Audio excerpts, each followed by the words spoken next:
Hello, welcome to Shelby Radio. I am Shelby Carino, and this is episode number 664. I am continuing the story about what has happened in my personal life when I found out that my dad died, permanently left his body this time because he did have a near death experience 8 years ago. So, on this episode of 664, in the continuation of my story, this is about daughters and sexual abuse. And this may be a little bit of a touchy topic for some people out here, and it isn't meant for anything other than to hear my personal story of some truths that surfaced during my spiritual awakening process and how that kind of linked to my dad in my life, which is what linked to what happened after my dad died and um how the information came to me about his death and the memorial and everything of that nature. So as you're listening to my story, receive the information for how it works for you. Maybe you're listening to this episode right now because you're going to encounter someone who is going through the same thing or something similar. And maybe this is an episode you need to share with them that can help them through their journey, should that be the appropriate thing to do. But either way, um, this is my personal story. This is my truth.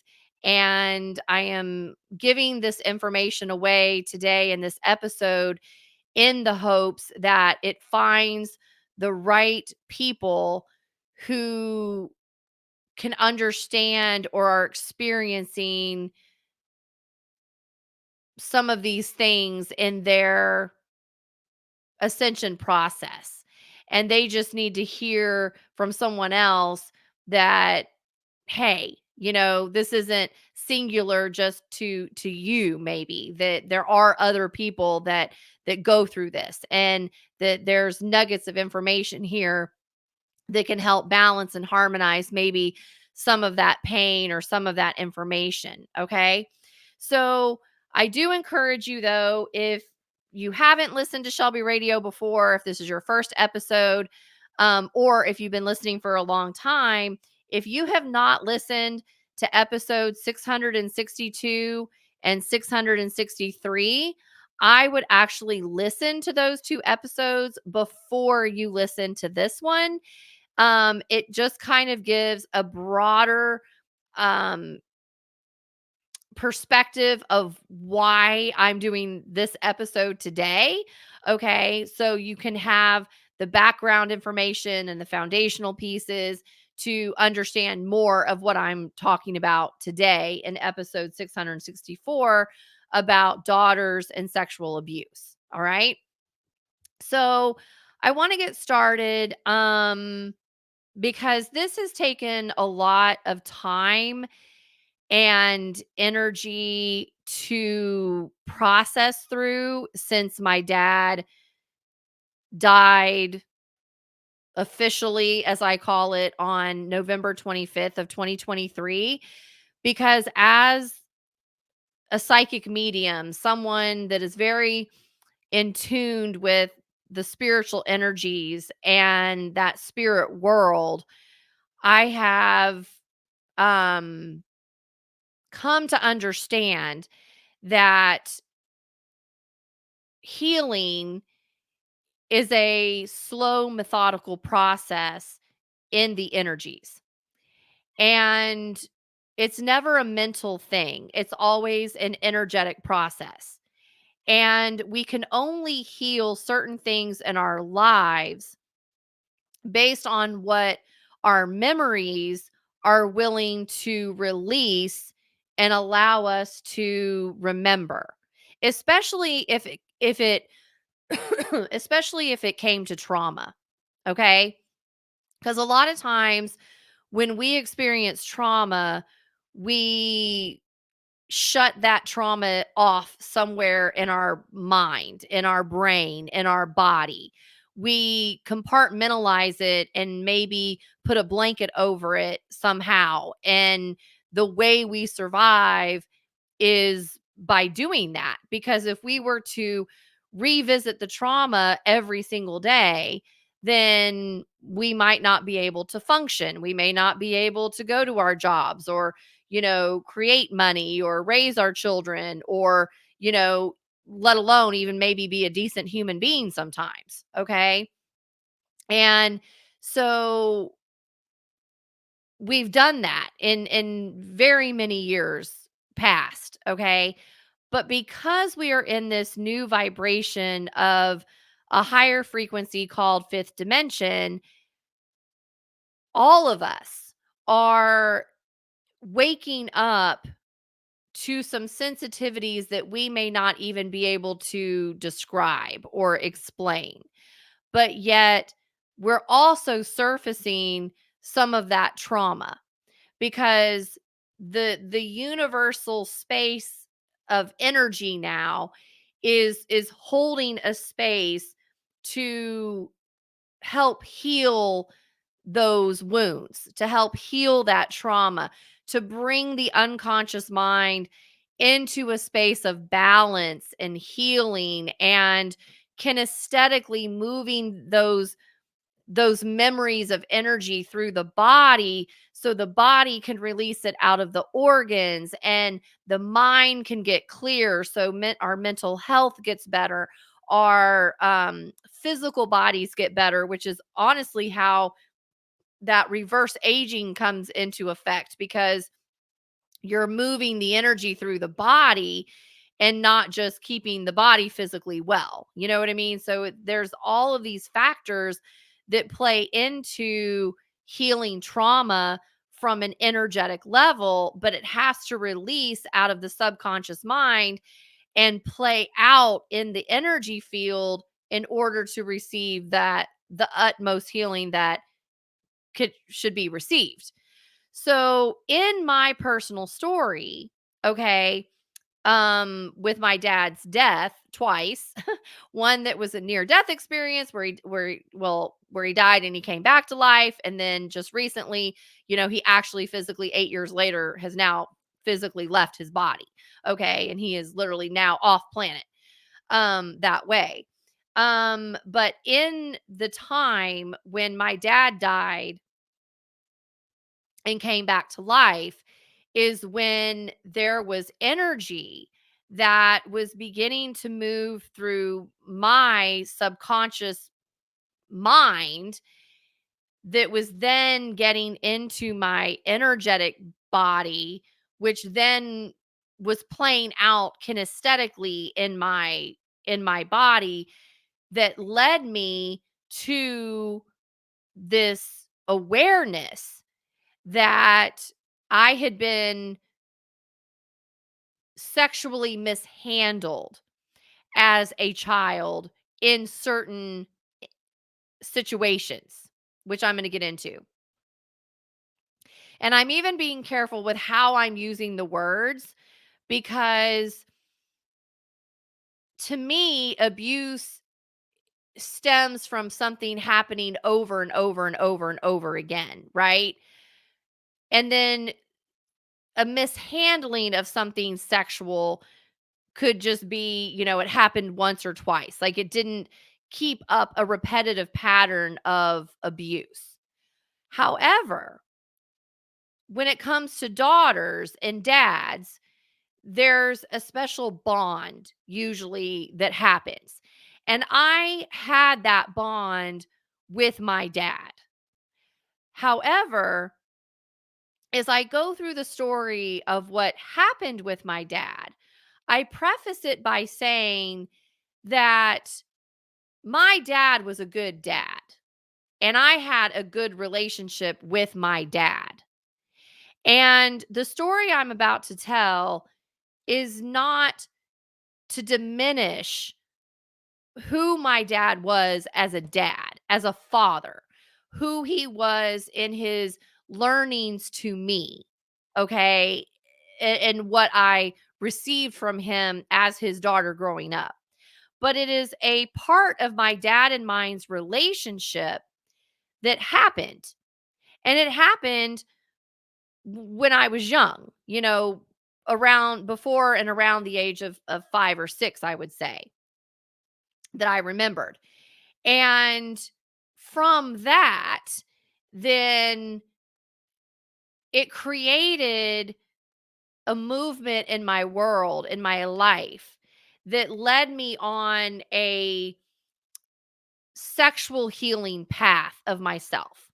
Because when I would enter relationships, there were things that I didn't understand why my body would cringe if I was in an intimate moment with someone, or why my physical body was having certain reactions at certain moments in time when I was in these more romantic, intimate encounters, okay, and these partnerships that I had with certain people.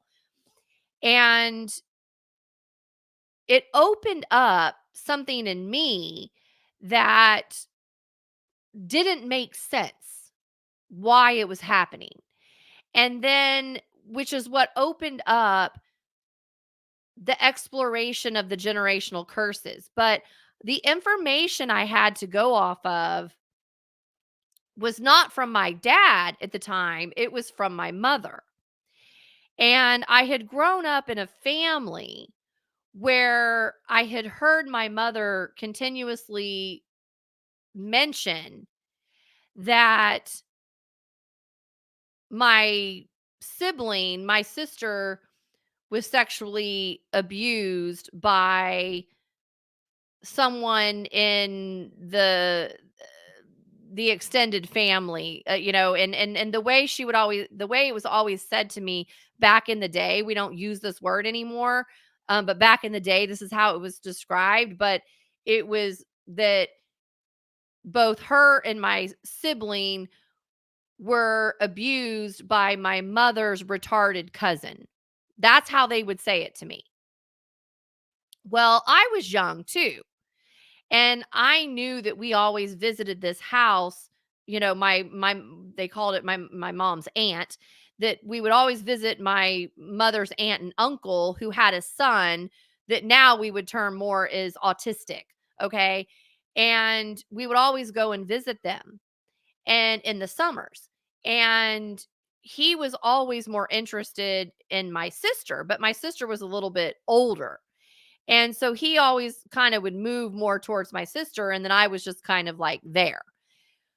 Well, over time, I realized that there was something running between my mom and my sister that took precedent over the story of sexual abuse in our family. And that precedent allowed my sister, to act out in very harsh ways, emotionally and physically and mentally. And I was always the one getting hit with what she was acting out.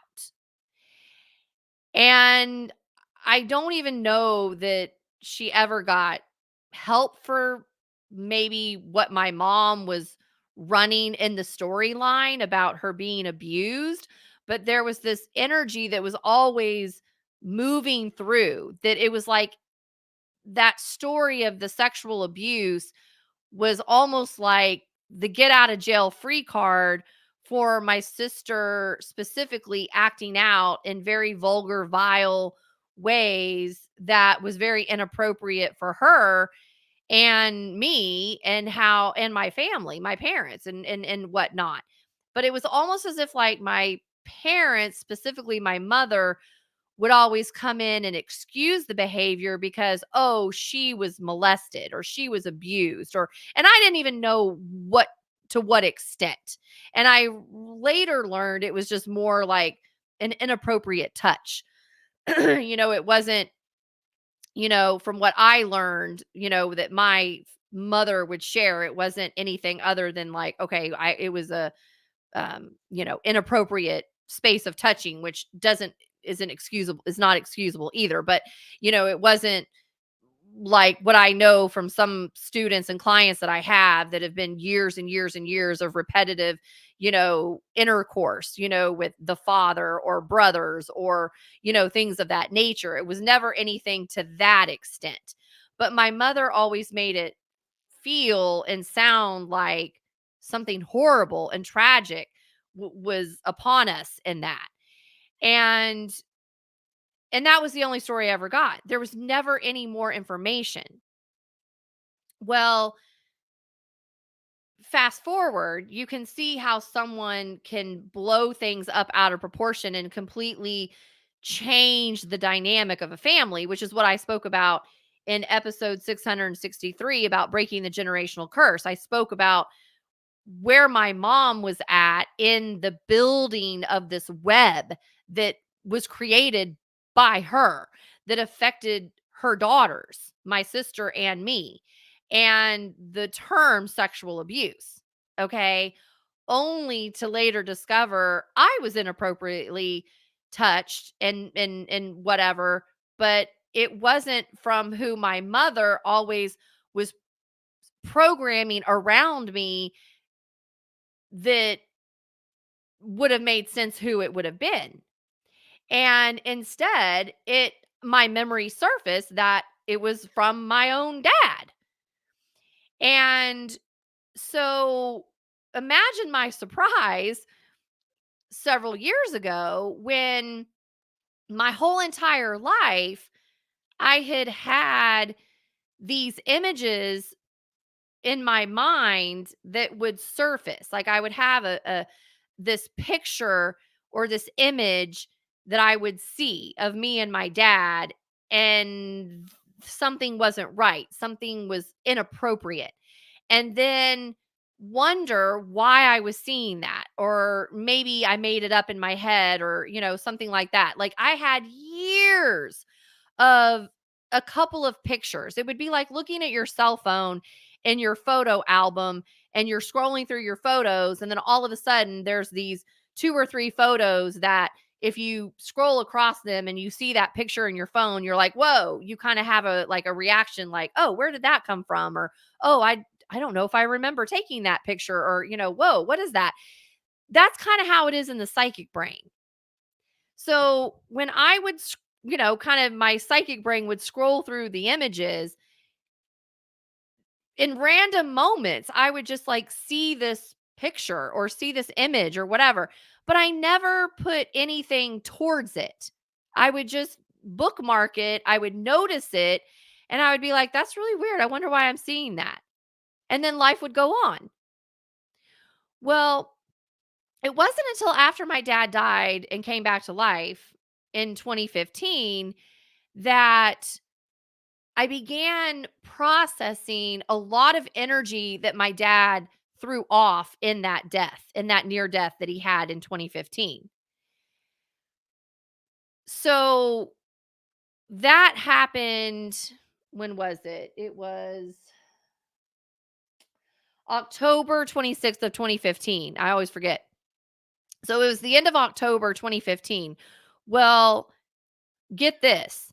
It took about 4 years, 3.5 to 4 years for me to have a full blown recollection of this sexual inappropriate touching from my dad to surface, where my unconscious parts were bringing it conscious more than just showing me a psychic picture.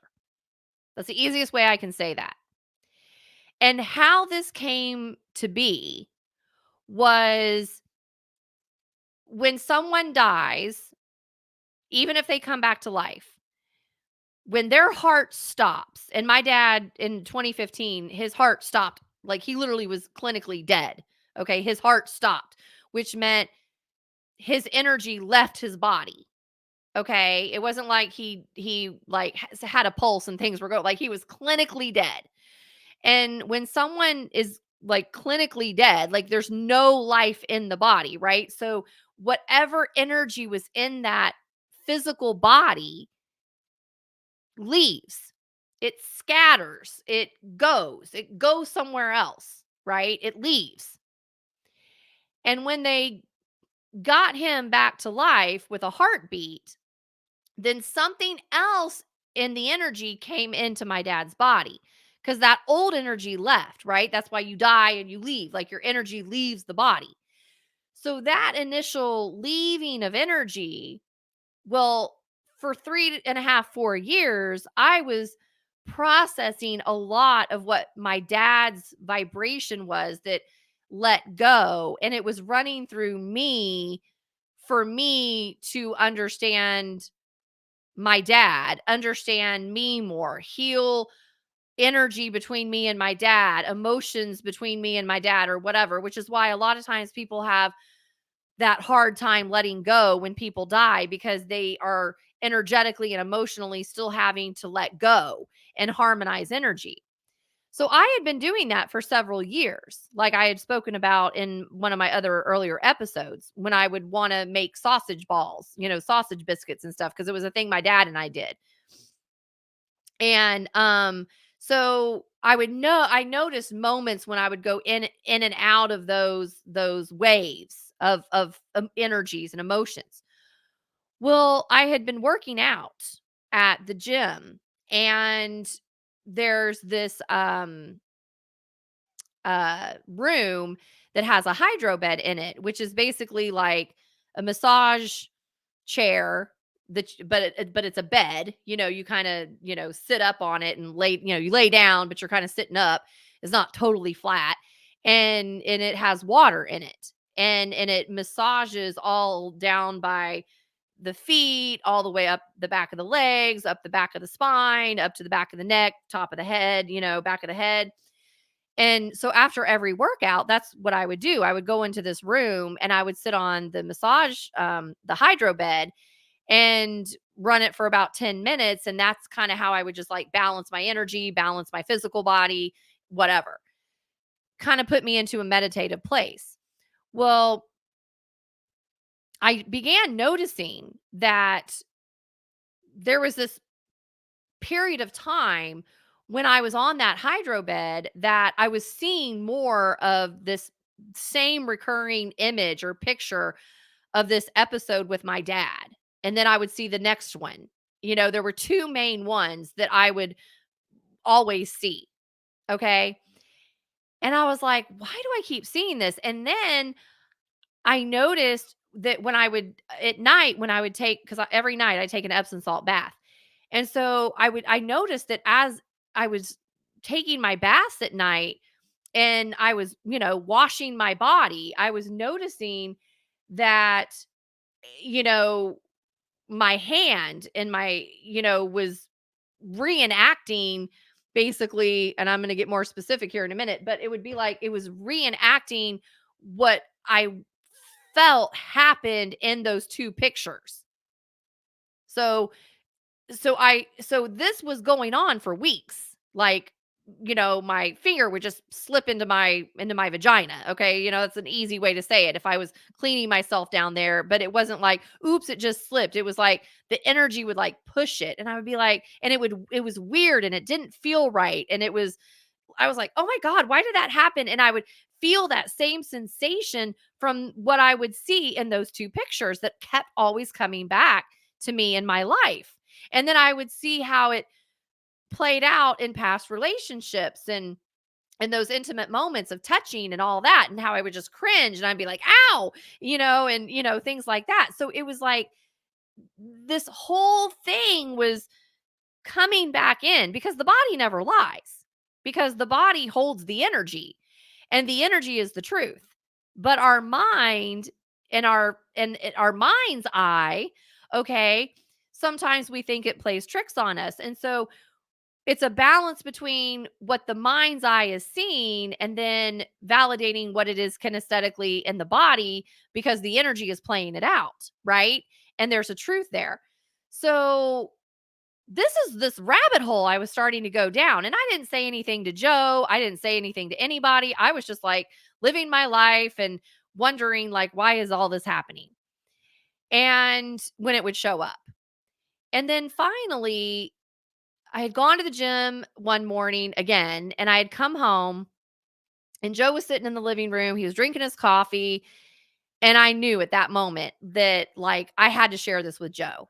It was beyond, like, lights flashing at me saying, "Shelby, it's time for you to finally say something about this. Like, you can't deny what this is anymore. Like, this, you've tested it again. This is happening. This is a memory. You gotta deal with this." Because it was really starting to take a toll. Like, I was, like, trying to figure out that truth.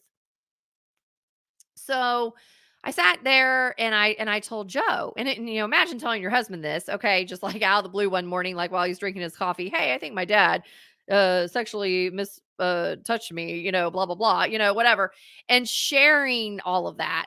And so I told him. So I started from the beginning, and I said, there's and I even felt bad for bringing it to the surface because I felt like I was going to dishonor my dad if I said something. Like, it was the most odd feeling that I had. Like, I had this great relationship with my dad. I can't say that my dad sexually abused me or molested me or touched me, or like, it was like this scarlet letter. Like, how do I say that? How do I say this out loud to someone and bring it to the surface so I can move forward to heal it, because I don't want to disrespect and dishonor my dad. But then at the same time, I'm like, but if my dad did it to me, I need to say it because it was inappropriate. Whether he meant to or not, it doesn't matter. It still happened. It still affected me, right?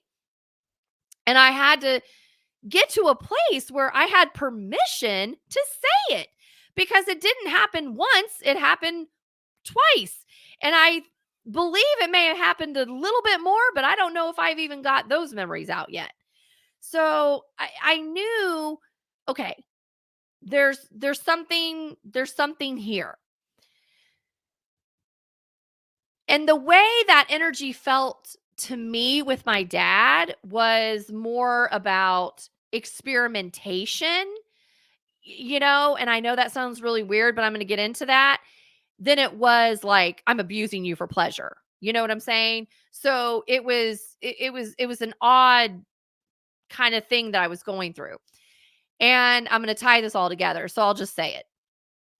So I finally, said to Joe, I said, "Listen, I have been having these memories surface, and of something that maybe my dad did to me that was sexually inappropriate as a kid. And this is the age I was at, and these are the pictures that I see."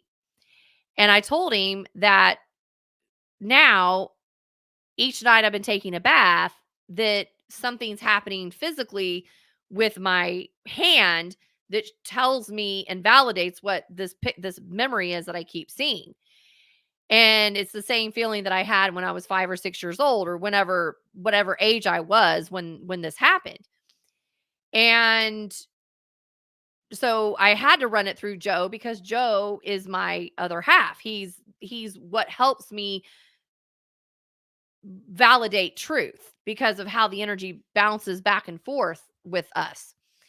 And so I realized, okay, I need to say this stuff out loud. I need to express this. And so I did. So I told him, I said, I have this one memory of my dad, and where we lived in Humble outside of Houston, Texas. And it was the family home that we grew up in. And it was a two-story house, and the bathroom was in the hallway. And I remember, being in the bathroom, being in the tub. My mom was not there around, and my dad was leaning over the tub, and I'm just sitting there like, 5 years old, 4 or 5. I think I was between 4 and 6. I can't even really remember, but I was old enough to know how to bathe myself. I know that. And my dad was there and leaning over the tub, and just like a parent would do, here's the soap, here's, whatever, wash yourself, whatever. And then there was a moment, and I remember him verbally in my head where he said, "Okay, now you have to clean your um private parts. And, you know, here's how you do it or whatever." And the energy was something to that extent. Like, "Oh, now you have to clean your private parts." And so but what happened, and I know this is a fear of like some people that have been sexually abused, when they become parents, they're like, "Oh, I don't want my finger to slip in my daughter's vagina, or I don't want to, do something to my son that makes them think that that was something that, that's usually a common fear from people who have been sexually mishandled when they become parents, okay? So I even had that in my head. Well, maybe my dad was just running that fear and this wasn't something or whatever. But as I really was telling my husband what happened and I'm running it through a male energy, I realized that's not just an oops. Like my finger just slipped into my vagina. Like that's not like you kind of have to work at it, being in there. It just doesn't like fall in there unless, there's something else going on, right? And because I wash myself every day down there, and my finger just doesn't go into my vagina that way unless it's intentionally needing to go into the vagina that way.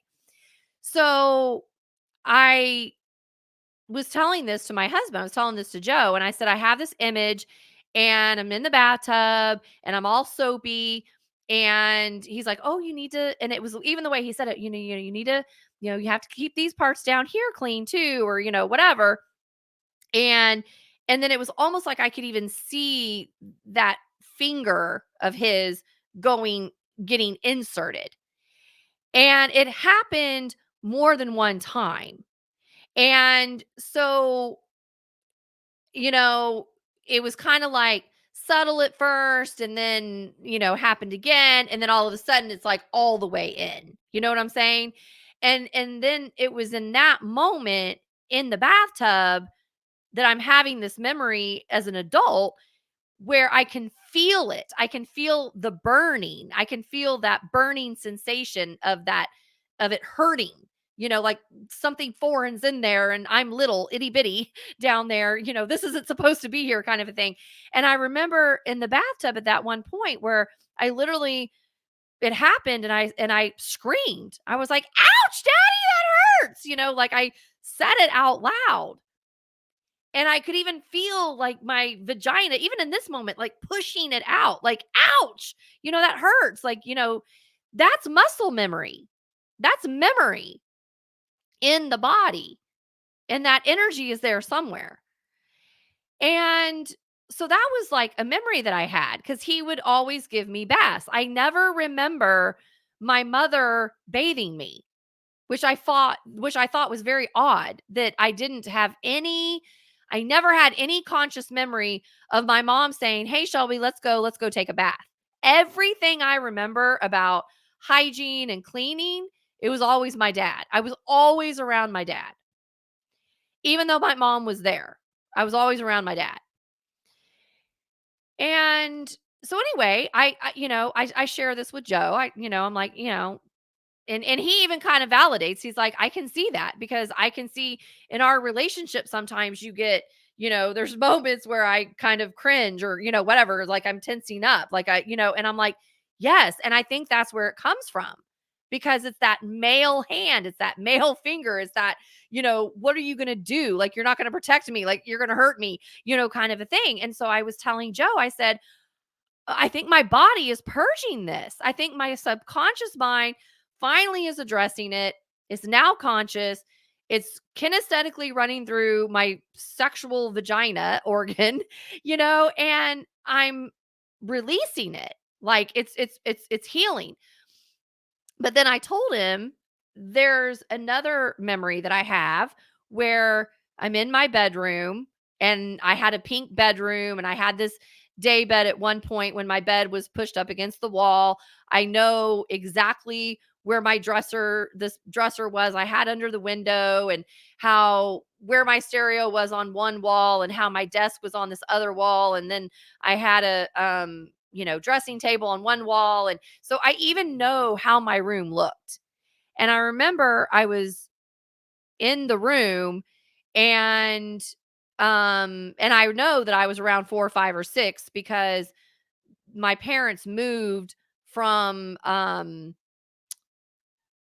where I was born when I was 4. And so I grew up in this house. So it's like I know like where I was. And I remember I was old enough to not have to wear a diaper as well because I was standing. And I remember I was naked because I just come out of the bathtub again. And I remember my dad saying, "Come here, Shelby. I have to put this, Vaseline on you or whatever."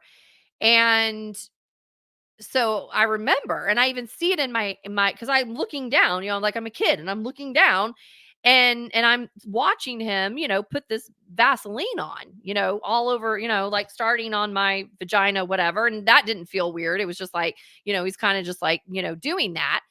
But then I go into that memory again where, I'm just like this innocent kid holding on to my daddy's arms while he's, you know, getting my parts down there, whatever, cleared up, done, whatever he's doing with the Vaseline.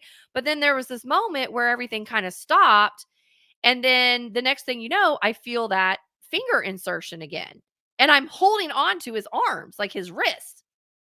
And I shouted. I'm like, "Oh, daddy, that hurts." And that was another memory that constantly was in my head, like, "Ouch, dad, that hurts." You know? And and then he's like, "Oh, oh, okay, whatever." But then it was kind of like it would happen again.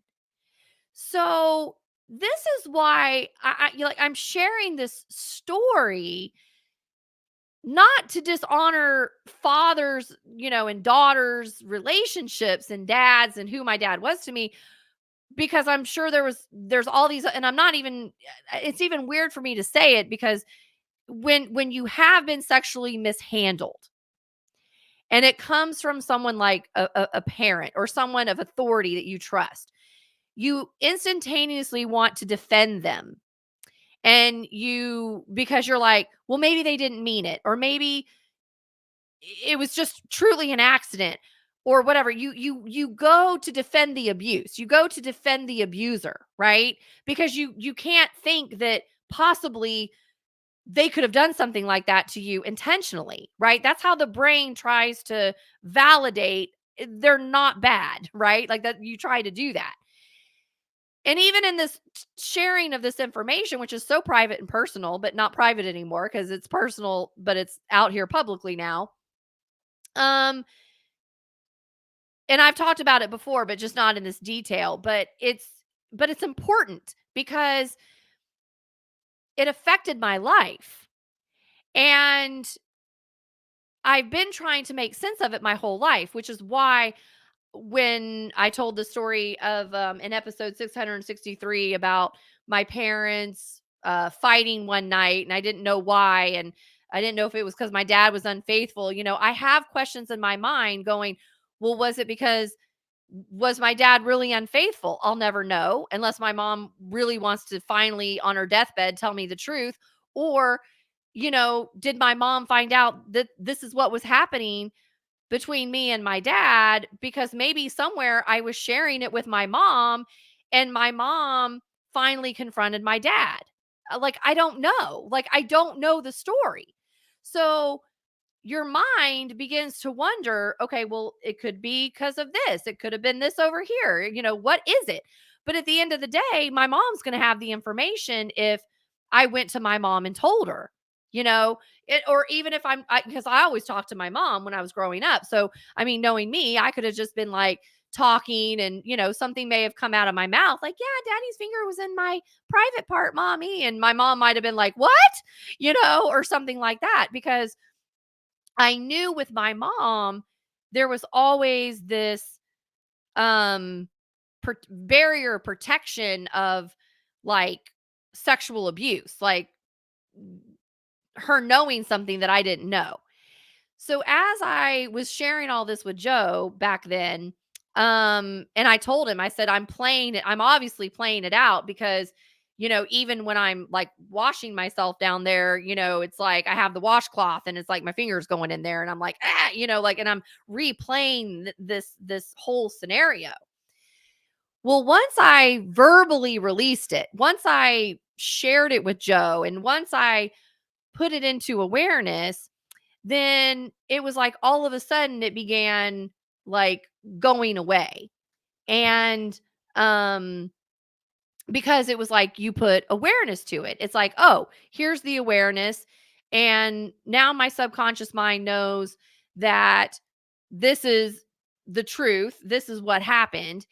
And now someone else knows that's close to me that validates the energies. And clo- can you close the door? Okay.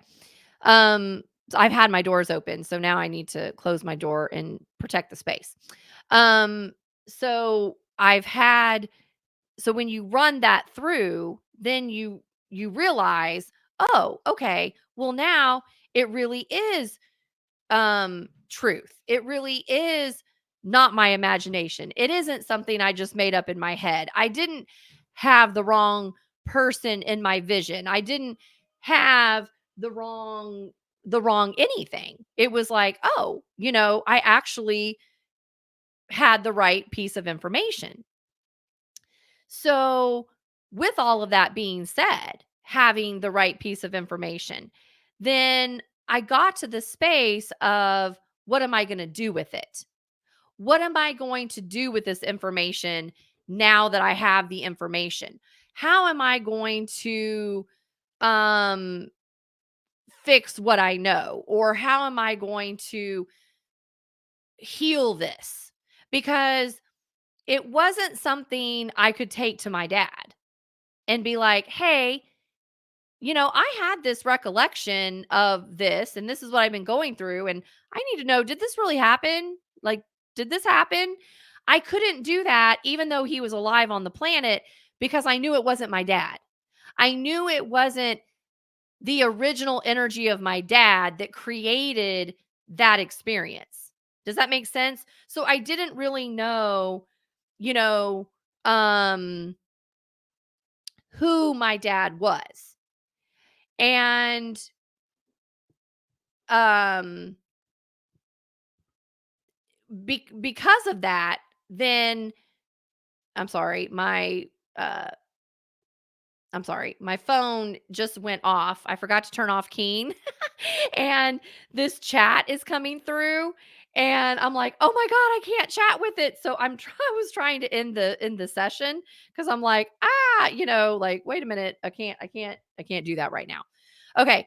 And that's kind of what happens when you're bringing up these energies, like distractions happen. Like Joe just walked in, so I'm like, "Hey, I need you to close the doors because I'm talking about this." And then my chat goes off but that's proof that male energy grounds information and creates movement and makes things happen. So look at all of what just happened. I'm talking about a very, you know, personal, in-depth topic of conversation about daughters and sexual abuse and telling and recounting my personal story, and then the male comes in and I'm like, I immediately was like, "Oh my god, I want you to close the doors because I'm talking about this. I need to preserve the space." And then all of a sudden I'm getting a chat on Keen and wanting to know something about a relationship, and I'm like ending the chat because I can't talk to them right now. And it's like, so it's that energy of like, "Oh my god, something came to the surface. Now what do I do with that?"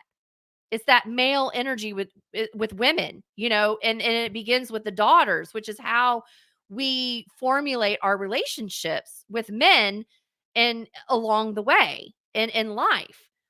And so when I finally realized, okay, this happened, this isn't something like I had a memory and I went off half, out of my energies and just started, firing information at people, meaning my husband or even at my mom or anything like that. Like I literally was like trying to figure it out.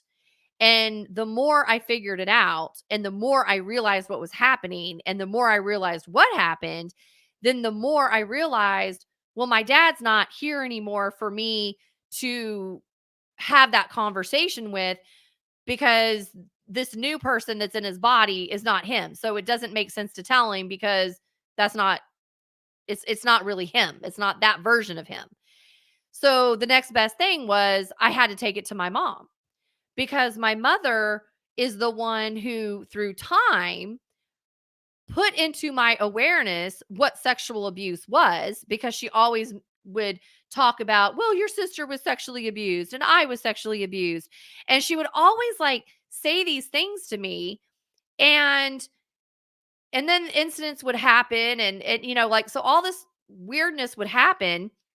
And then one time she even said to me, well, how do you know you weren't abused? And she even said this to my ex-husband when I got married when I was 26. And one time we were at their house, and he was downstairs talking to my mom, and my mom was like feeding him all this information. And I remember him coming and telling me, what mother tells the daughter's husband, like, well, I think Shelby was sexually molested, but she doesn't remember, but I think she was. Like, what mother would want to even install that into her own daughter, let alone the husband of the daughter, but that was the cobweb my mom would spin. Because if my mom was sexually abused or molested or whatever and didn't have any recollection, and she was trying to clear that through, well, then she of course was going to make it be something about me and my sister. And then she created that, and then created that experience, and things then began to happen. So I realized, okay, I have to address this with my mother. I have to share this information with my mother. And the intention of me sharing it with my mother was because she had said to me, when I asked her point blank one time, well, was I sexually molested? Was I sexually abused? And she's like, I don't really know. Like, I knew what happened with your sister, but I don't really know with you. Like, she would say that. And then I'd be like, well, then why would you even mention it? Like, why would you even put it into my consciousness that maybe I was?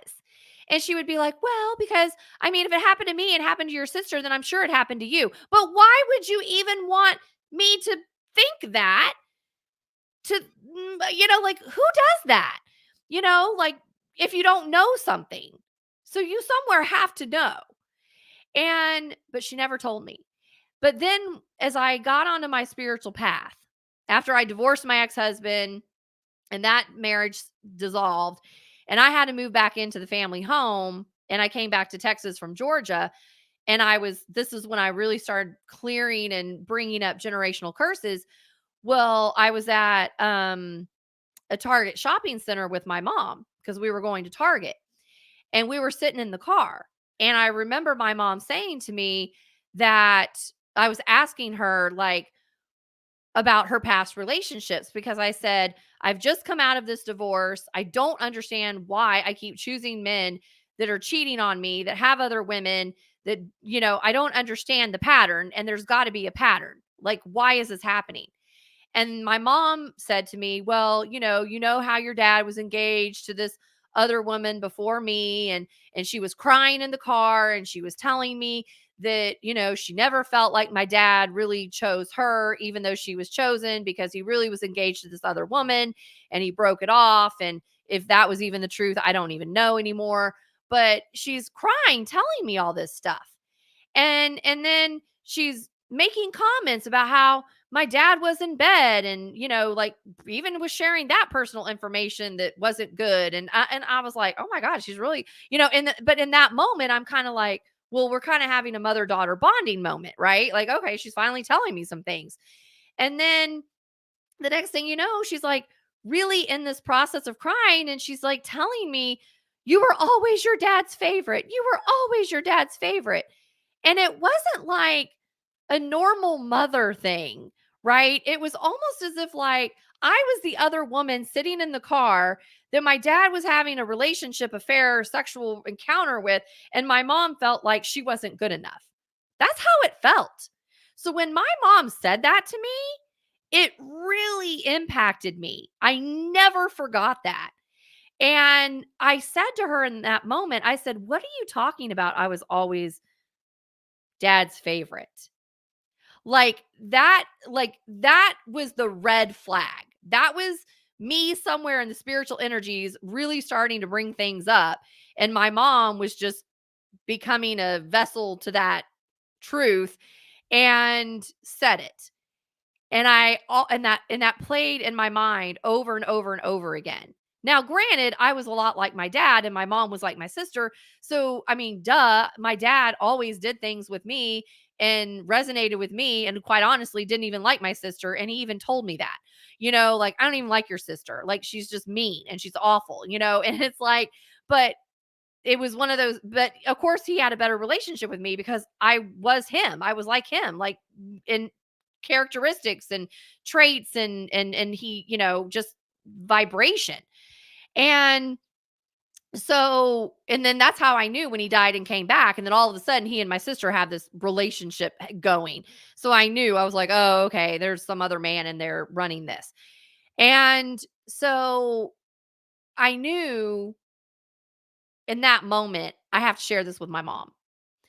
And then I began running anger. Like, how dare you tell me I've probably been abused, but then you leave me with it, but yet my sister has an inkling of who it is, and then you protect her, and I'm over here being banished from the family, and now all this stuff is coming up, and now the stuff's coming up with my dad, and I was in this moment. So I sat down and I wrote the email. That's the email that I talked about in episode number 663 that I had sent my mom apparently back in April of 2019 because she still had it and read it to Joe.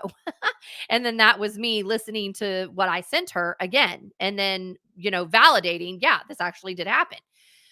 Which is why my mom had to get off the phone and probably turned on that, all that energy turned on itself because she realized, yeah, this did happen to me. No wonder I was my dad's favorite. Probably just added more to her insecurity of never feeling like, she was chosen or whatever. I don't know.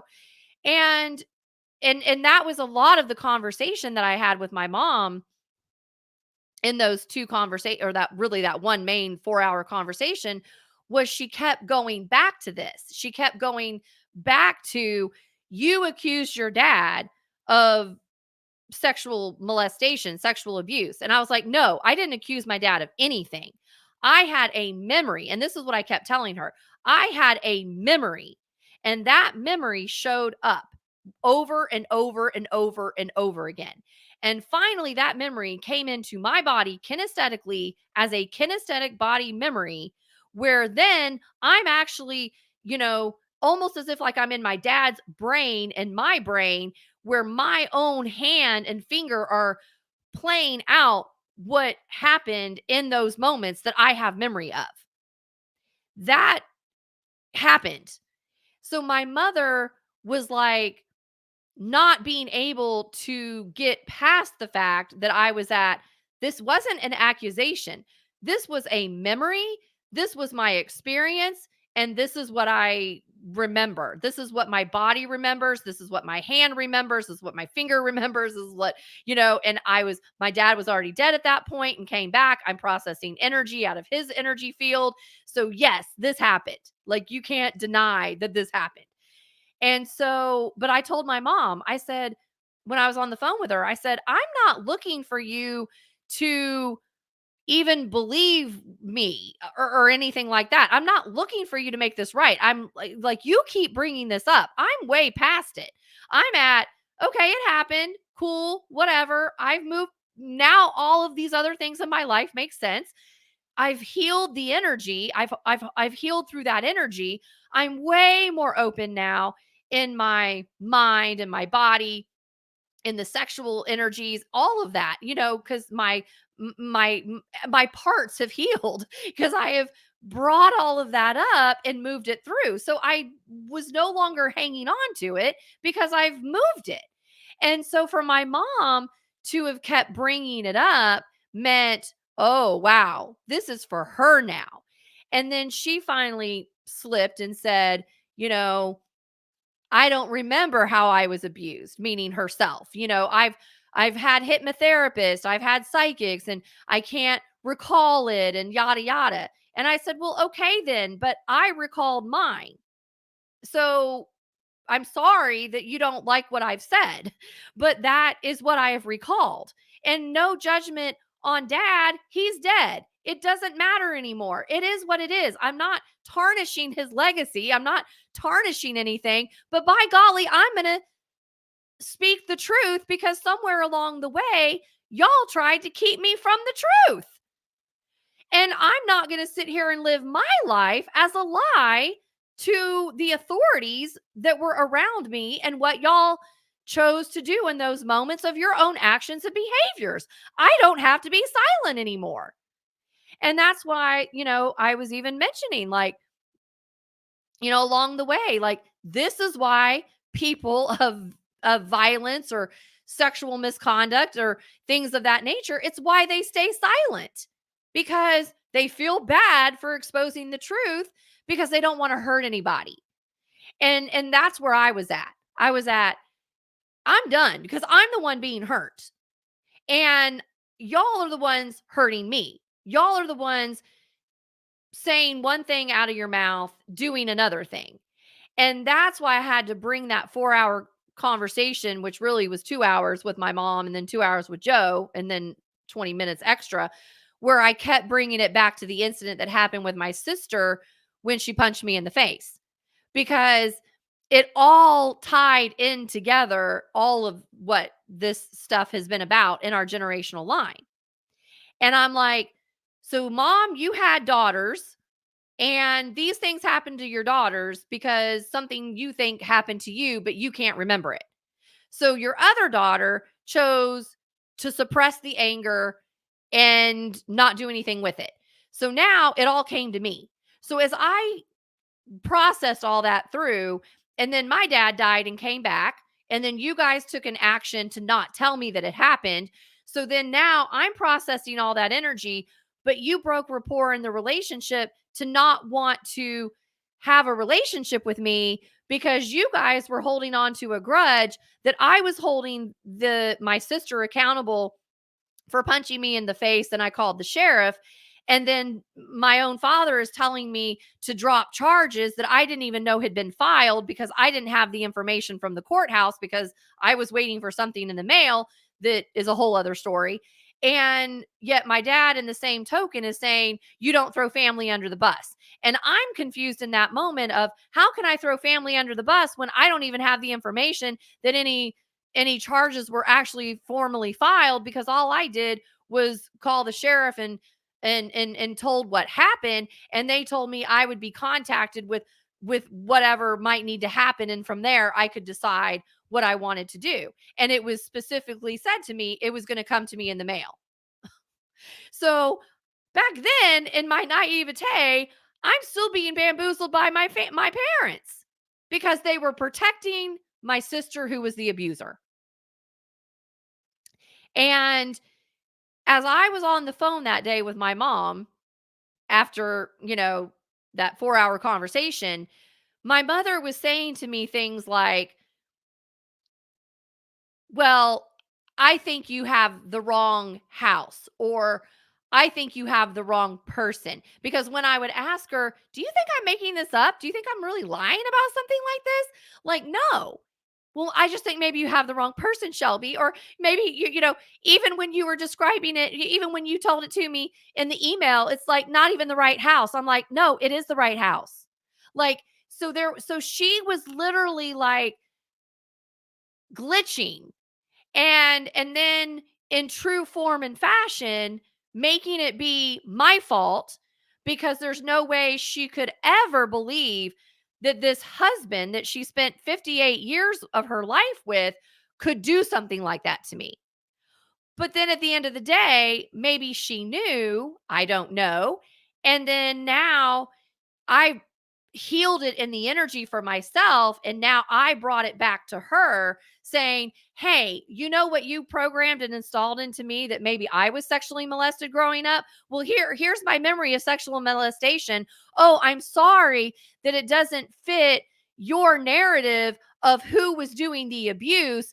because I actually now see and saw who it was and have specific instances, and even instances of my dad being in the shower and me walking in the bathroom and him opening up the shower and not trying to cover himself up, or having all this weird energy with that. Like, okay, sorry that it doesn't fit what you wanted me to believe. That was where I was at in that 4-hour conversation, what I was processing internally while still holding my mom on the phone so I could get my outcome. Do you see what I mean? And because it wasn't about her acknowledging it, it was me watching her destroy the illusion of what she tried to make me have as an illusion in my life. And I was destroying the illusion. I was destroying the narrative. I was destroying what she had programmed into me, because now I had facts. Now I had truth. Now I had concrete memories that had been tested and whatever, and the truth was the truth. So when Joe was read my email that she had kept from April of 2019 about me telling her about these specific incidences, and she read it to Joe and I was listening, and it only validated it because it was coming through my mother to go through Joe to go back into me, and I was like, well, yep, I definitely was right. So was the story that my mom sold about what happened to my sister accurate? I don't know. What did I have no idea. Like, I don't even know the truth anymore. I even said to my mom, I know my truth of what happened with my dad. But when I was on the phone with my mom, I told her, I said, you know, there was a time every time we went to grandma and grandpa's house, which was my dad's mom and dad, that if I was sitting on my grandfather's lap and he was bouncing me on his lap, my mom would come rush and pick me up and be like, no, you can't be in there with him by yourself, you know? And I pointed that out to her in the phone call. And I said, I remember where the kitchen was. I remember where I felt like I had to walk down a couple of steps to get to this lower level of the living room. There were not steps there, Shelby. And I'm like, well, to me, there were. But I remember, and I remember his chair, and I remember where I was sitting, and I remember you picking me up and getting me off his lap. I don't remember that. Well, you don't have to remember it, but I remember it. So somewhere in my dad's line, maybe there was something there. And so there's just these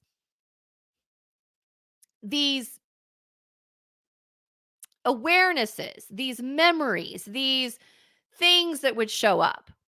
So as my mother's daughter, because I knew my dad was not the one for me to heal this through because he was already gone, so I was doing it etherically differently, then I gave it to my mom.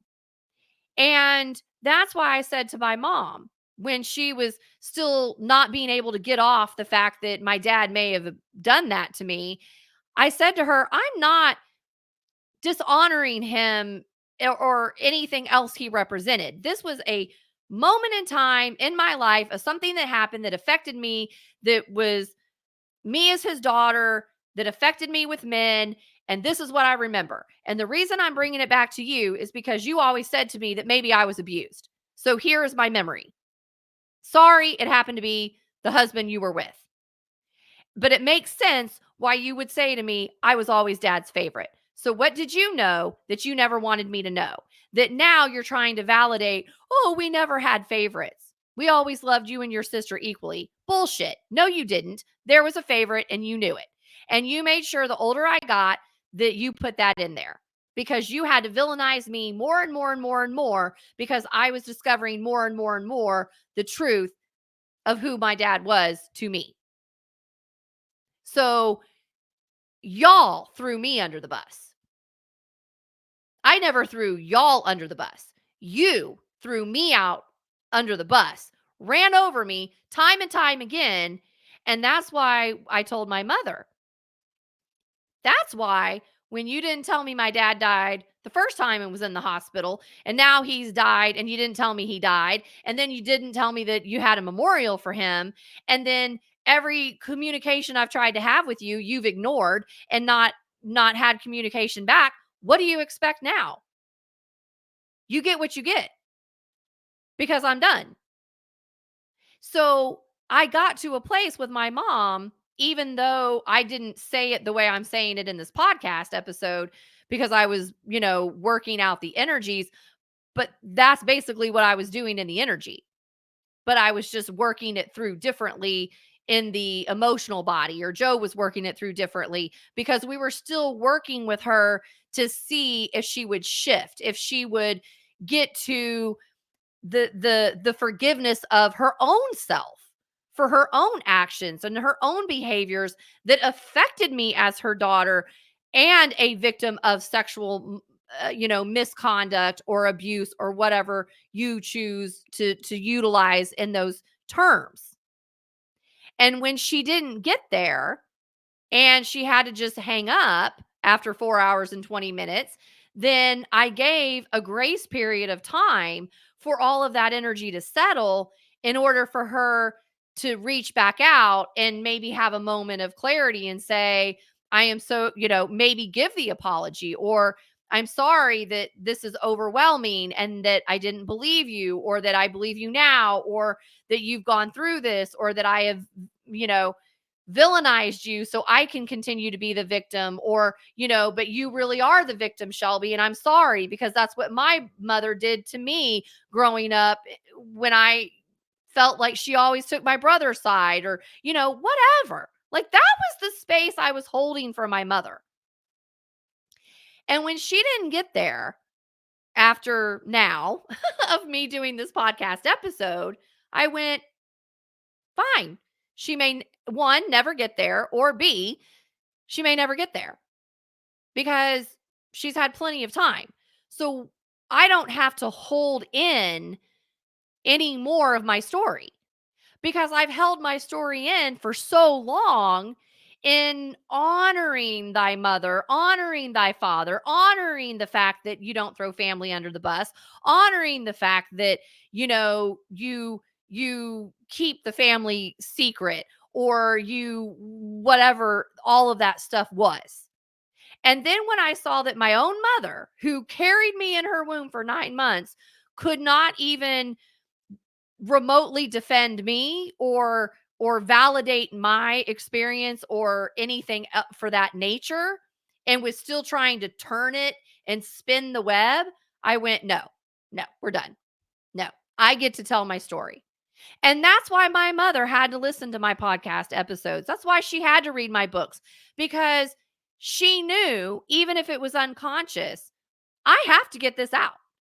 And the one thing I've always been good at is sharing my story, speaking, telling the truth, because I have no idea how to lie. I tell the truth. I have no reason for anything other than truth. But I always have to find my truth first and test that truth for me to know the truth. Because then I know my psychic energy is aware and congruent. My mental mind is aware and congruent. My physical body is in alignment with what is congruent. And then that is when I can speak.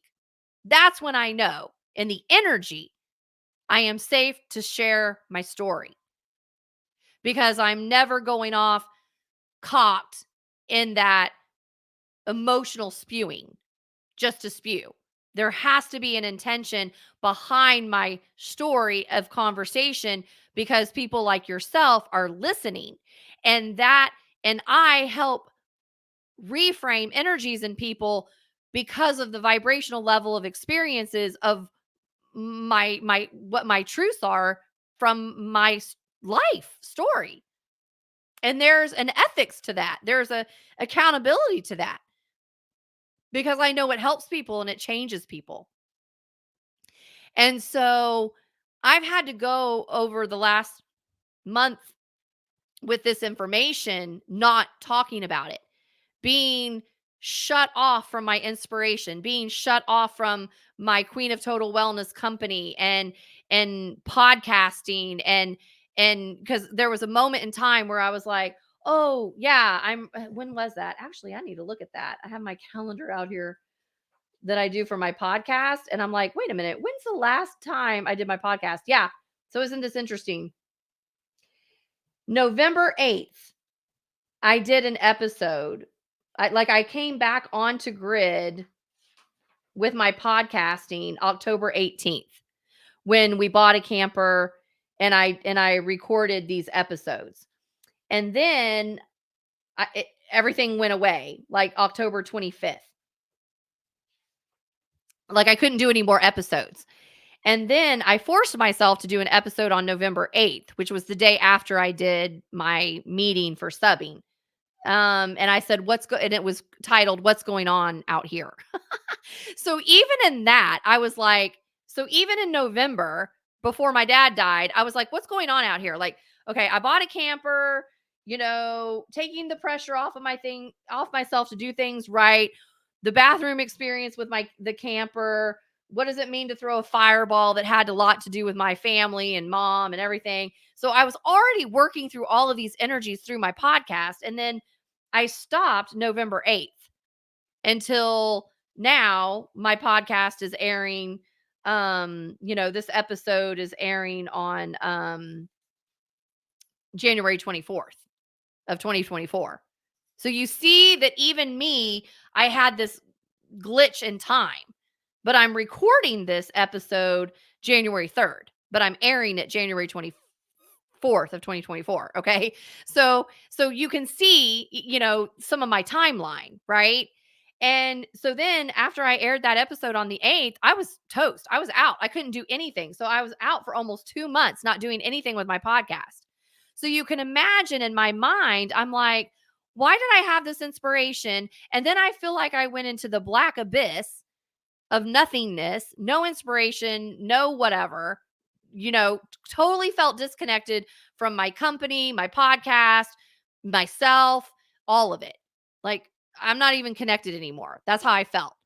Well, yeah, my dad literally was like coming out of his body. And I was running and processing what he was coming out of, because I'm his daughter. I'm the second born. So it all made sense. And then when I thought, okay, fine, I found out that he was dead. And okay, I mourned him 8 years ago and I'll just process leftover energy. Okay, fine. Well, then the whole new bear of the stuff with my mother emerged, because that was the generational curse of the betrayal. So then I was like, oh my God, now I have to work this out with my mother. And so that's why I went down to work that out. And then after, seeing, even if you want to work something out, doesn't mean the other person wants to work it out. So at that point in time, I was like, okay, fine, we're done. I'm not going to hold this anymore. So what my mom always fears of me talking bad about her, well, then why give me a reason to say something that's bad? Because only you're going to decide if it's bad. Only you're going to decide what it is for you. But this is the truth, because this is actually what happened. And when people make those choices and decisions and actions and behaviors, well, then they choose that for themselves. But it doesn't mean I don't get to talk about my story, what happened to me, what those interactions were with my family members, because that's what makes me authentic and valid in my ascension. I have a right. Just like my family had a right to shove everything under the rug and never tell me anything and then villainize me for everything because they wanted to push me out before I actually exposed everything. Well, guess what? Even though I got pushed out, I still exposed everything because I still held the space for myself to expose what needed to be exposed for my healing, for my new footprint, for my new foundations, for things that mattered to me with family, because I was done being suppressed. I was done being abused. I was done being lied to because my parents were being the liars. And as an adult at 49 years old, or even when I was in my mid 30s and I'm asking questions and you still can't tell me the truth, that's a problem. Because as an adult, I deserve the truth because I didn't have to be protected as a little kid anymore to, have things fed to me that maybe didn't need to be fed. But as an adult, no, you have information, I would like the answers. So when that respect can't be given, and I gave every respect for it to be given, and I had shown through time that I was very emotionally stable, I was very emotionally able to handle information and not just fire off things the way my sister would in her Scorpio of annihilating you. I always was a communicator. I always could sit and have a conversation. But the minute you're lying in the conversation, the minute you're trying to villainize me in a conversation, well, then we're having a different story because we're not really in the truth because you're trying to throw something over on me that is incongruent and not accurate. So I have a right to defend myself to that. So these are the things that I've gone up with against my mother. And that's why I have a mother mend course. Okay. Because on my maternal journey as a daughter that had been sexually mishandled or abused or molested or inappropriately touched or been through the energies of betrayal because of maybe something my dad did to my mom, but my mom is holding the utmost accountability, hopefully in her spirit somewhere now, that these were webs that she wove from her actions and choices and decisions. Okay, fine. But I came in to clear a lot of that, which I did. And so as I cleared that, my mom is the one who can't let her own self off her hook. Well, that's between my mom and herself. But it doesn't mean that my life story isn't still my life story because these were every player in my story. And that's my story as a daughter who had a dad and a mom, and no judgment on any of it, because I've always given credit where credit is due. I appreciate the learnings I got from my dad. I appreciate the learnings I got from my mom. Even when we had the 4-hour conversation with my mom, I even started off saying to my mom, "Hey, you know, I appreciate what you did when you were a mom. There are things that I learned, this, that, and whatever." I even gave her kudos to that. But now is not the time to try to still parent me and think that I don't know what I'm talking about at 49 years old when I've been out of your life for all of these years and I've been on a massive spiritual awakening journey, and you're listening to the information of the journey that I've been on. And if it doesn't vibe with your belief system, that's fine, but that's still out here in the truth and reality. And I know what my truth and reality is. And I'm here to break that curse. And instead of blaming me, you should be thanking me. But who am I to take my mom off of her own purgatory torch and ledge that she's sitting on? Maybe she needs to sit on that. And maybe she needs to finally die off her ultimate victim of herself. I don't know. I don't know how that serves her. But daughters are different than sons, whether, how they are with their mothers and even how they are with their fathers. And we have an epidemic in this world today with women and daddy issues, which is why they choose men the way they choose and why our men are so beat up from these women that stem from that. And it does come from generational curses. It comes from societal mishandling of conduct and all kinds of things that's going on in society right now. And until each and every one of us has a power inside of ourselves to do the journey of our own spiritual ascension process to where we can become as free as we possibly can in our mind, body, and energy, then we're going to continue to battle all of this stuff going on out here in the world. And people are going to continue to have these messed up relationships and daddy issues that aren't healed and boys that don't know their gender at this point. Like it's asinine that as a society, these things are happening and crumbling. But I can tell you it's because the conversations and the stories are not happening the way they need to happen because people have not been ready to hear it. Just like my mother was not wanting to hear it. And she even told my husband on the phone, I'm sorry, Joe, you will have to speak up because I have extreme hearing loss. My mother's words on the phone. I laughed because she had that hearing loss when I began to wake up. So, what is it even? And I knew they got hearing aids. So, what is it in my mom? She has been unwilling to hear that she could not even hear after my dad has died. But guess what? You never get off this planet without hearing or feeling or seeing what needs to be heard, seen, or felt. Because at the end of the day, you die to yourself. And it's sad that my mom says to me, well, your dad was never the same after you sent me that email. And I said to my mom, well, that email was not meant for dad. It was meant for you, or I would have addressed dad as well. I already knew my dad was gone. So, whatever dad felt those last several years, that's on you because you chose to share that email. So, all of that anger my dad had, all of what it was, so you could feel better about him hating me. Well, how does that feel now?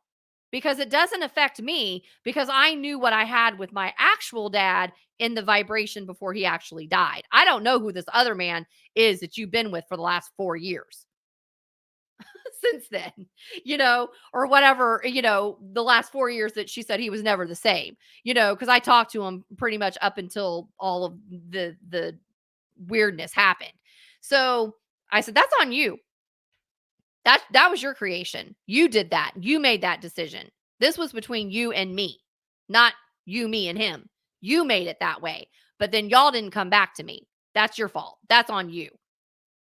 So, however, my dad felt, whatever those feelings were, that could have been a representation of how my mom felt about something. I don't know. But I knew I was right and congruent with my process in it. So I always say to people, the way you live your life is how you end up dying. So when my dad died and came back on a football field, he did it right before I was going on a Huna trip with Joe, that as a couple that would forever change how Joe and I came together. And my dad died in my mind as a celebrity because he was all about high school football. He was all about um reffing, and he loved being in the limelight, and he was all about the heart because even his dad died of a heart thing, and my dad could have been dead in his 60s, but at least he was able to move it to 80, right? And so I look at that and go, my dad was honored in that vibration of what how he left. And then whatever this thing is my mom created on the back end, that's what was created. And if his anger was at me, or I don't want her at my memorial or whatever, I knew that was not the authenticity of my actual dad. I knew that was the mind web of my mother, to where my mother could live in her delusion of feeling special. Okay, fine. I gave that to her. I let her have it. And on the back end, I didn't know my dad died and I didn't get to go to the memorial. Would I ever probably would have gone anyway? Probably not, because I knew where the energies were. I would have respected it, but you could have at least offered it. So, and then told me, "Hey, because of this, he didn't want you there." Okay, fine. Can I at least show up and sit in the parking lot? Is that an option? You put me in the obituary. I mean, but that requires elevation of consciousness, elevation of emotional intelligence, elevation of communication styles, elevation of perspective, elevation of maturity. And my mom at 80 years old is back to when she was probably 2 or 3 in her emotional body. Okay, fine. I'm here to heal my family. That's where my mom's at. My dad's out. My sister's somewhere else. Okay, fine. Here it is. But you never stop yourself from healing, ever.